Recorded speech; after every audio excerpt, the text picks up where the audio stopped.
ഒരു കഥയാണ്. അപ്പോൾ ഒരു ഇന്റർവ്യൂവിന് രണ്ടുപേര് പോയി, അതായത് അപ്പോൾ ഈ പുറത്ത് ഇരിക്കുന്ന സ്ഥലത്ത് ഒരു CCTV ക്യാമറ വെച്ചിട്ടുണ്ട്. അപ്പോൾ അകത്ത് ഇന്റർവ്യൂ ചെയ്യാനിരിക്കുന്ന ആ ബോസ് ഒരാളാണ് ഇന്റർവ്യൂ ചെയ്തുകൊണ്ടിരിക്കുന്നത്. ഇയാളുടെ കമ്പനിയിലേക്കാണ് ഈ രണ്ടുപേര് ഇപ്പോൾ ലാസ്റ്റ് ആയിട്ട് ഫൈനലിസ്റ്റ്. ഇയാൾ ഫുൾ കൺഫ്യൂഷനിലാണ്. ബിക്കോസ് ഈ A and B രണ്ടുപേരാണ്. ഈ A യും B യും ഭയങ്കര പെർഫോമൻസ് ആണ്, എല്ലാം ഈക്വൽ ആണ് രണ്ടുപേര്. മാർക്ക് എന്ന് വെച്ചാൽ ഇവനും 98 ഇവനും 98, എല്ലാത്തിനും മാർക്കാണ്. ഇപ്പം എങ്ങനെ ഇനി ചൂസ് ചെയ്യും? ഇയാൾക്ക് ഒരാൾ മതി. അപ്പോൾ ഇയാൾ എന്ത് ചെയ്തു? CCTV ക്യാമറ ഉണ്ടല്ലോ, ഇവരുടെ ബിഹേവിയർ വെച്ചിട്ട് ഇനി ഇവരെ ജഡ്ജ് ചെയ്യാമെന്ന് വിചാരിച്ചു. സോ വാട്ട് ഈസ് ഇയാളുടെ വർക്ക് ചെയ്യുന്ന ഒരു പയ്യനെ വിളിച്ചിട്ട്, ഇയാൾ ഓൾറെഡി കമ്പനിയിൽ വർക്ക് ചെയ്യുന്ന ഒരു പയ്യനെ വിളിച്ചിട്ട്, നീ ആ വഴി ഒന്ന് വെറുതെ നടന്നു പോകും.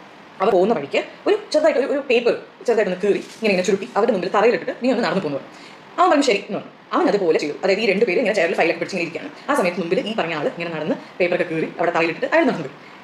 ഇത് കണ്ട അപ്പോൾ തന്നെ ഒരുത്തൻ്റെ ഫസ്റ്റ് ഇൻസ്റ്റിങ്റ്റ് ആണ്, അതായത് ബിഹേവിയറൽ പാറ്റേൺ ആയിട്ട് മാറിയ ഒരു സാധനമാണ്. ചാടി എഴുന്നേറ്റ് അവൻ പോയിട്ട് ആ പേപ്പർ അങ്ങനെ എടുത്തിട്ട് അവൻ അവിടെ ഇരുന്നിട്ട് ഡസ്റ്റ്ബിനിൽ അവൻ ഇട്ടു. ഓക്കെ, ഇപ്പോഴത്തെ ഇരുന്ന ആൾ അത് മൈൻഡ് ചെയ്തില്ല. കുറച്ച് കഴിഞ്ഞിട്ട് പുറത്ത് വന്നിട്ട് ഒരാൾ പറഞ്ഞു, എക്സ്ക്യൂസ് മീ, A എന്ന് പറയുന്ന ഈ ഒരാൾക്കാണ് ജോലി കിട്ടിയത്.